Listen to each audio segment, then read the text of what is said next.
ese noneho guys ibi bintu noneho turaza kuba twabifata nk'ibiki ko tubona ko Lewis ari kwinginga Tricia ngamubabarire mubonye n'ukuntu muteye urushyi ngira ngo byose mwabibonye abo twaribonye filime.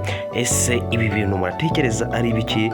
Lewis wari waravuye kwizima avuga ati ntago akunda uyu mukobwa Tricia, ndetse mwabonaga ko atigeraga namuha n'umwanya ngo babe baganira, ariko mubonye ukuntu agiye akabwira Tricia ati rwose umbabarire ku bintu byose nagukoreye, niba byarakurakaje umbabarire.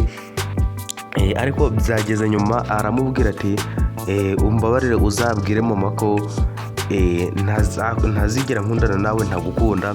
Nibwo Tricia ahise avuga ati ibi ngibi nibyo wahoze urimo kunyingingira guhera kare. Nibwo yahise amukubita urushyi ahita yigendera. Ese ibi bintu Lewis ari kubiterwa n'iki?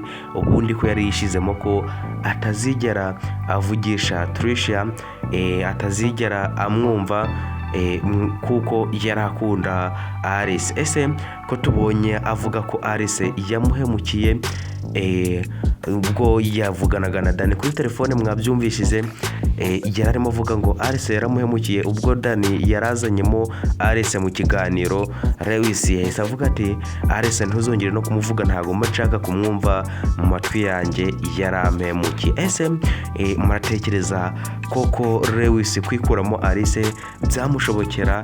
Ko twe tuzi ko atapfa kuba yamwikuramo byoroheje. Muratekereza ibi bintu ari ibiki guys? Reka mbashimire mwe bakunzi bacu mudahwema kudukurikira, nsaboweho ugeze kuri channel bwa mbere gukanda subscribe, ufungure n'inzogera maze dukomeze kugenda tukibanira muri ibi biganiro 5 kuri 5 twiganira kuri filime yacu The Homeless Girl. Uyu ni umwanya wo kuba twaganira kuri filime yacu, aho tugenda tuganira ku bintu bimwe na bimwe byagiye biba muri filime, tunarushaho kugenda dusobanukirwa akantu ku kandi, ibintu bikarushaho kuba byagenda neza. Ese ibi byo murabona biraza kuba byagenda bite?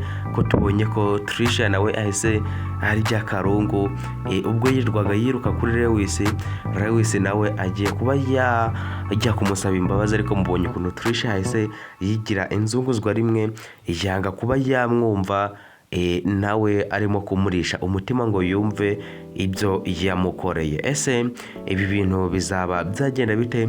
Ko Tricia yahoraga avuga ati ubu koko Lewis azangarukira, byagenze bite?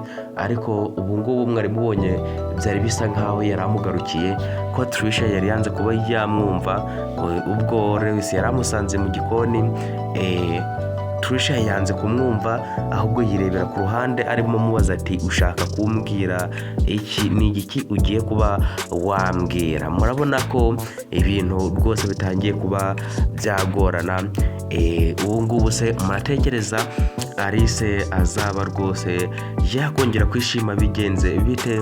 Ko twumvise Lewis arimo abwira Dani ngo ntazongere kuba yazana Alice mu biganiro byabo, ngo bitewe n'ibyo yagiye yakoze, ukuntu yagiye yibye.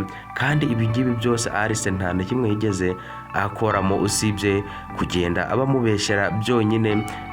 Gusa ntituzi ngo bizaba byaherera hehe, kuko dukeneye kubona Alice ari kumwe na Lewis bishimye, kuko mubonye uyu mukobwa Tricia ukuntu yigize ubwo Lewis yajyaga kumusaba imbabazi, ndetse akaba namukubise n'urushyi.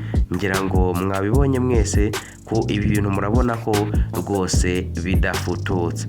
Reka mbashimire mwakomeje kubana natwe muri kiganiro, mukomeza kwibuza gukanda subscribe utari wayikanze, mudusangize ibitekerezo byanyu.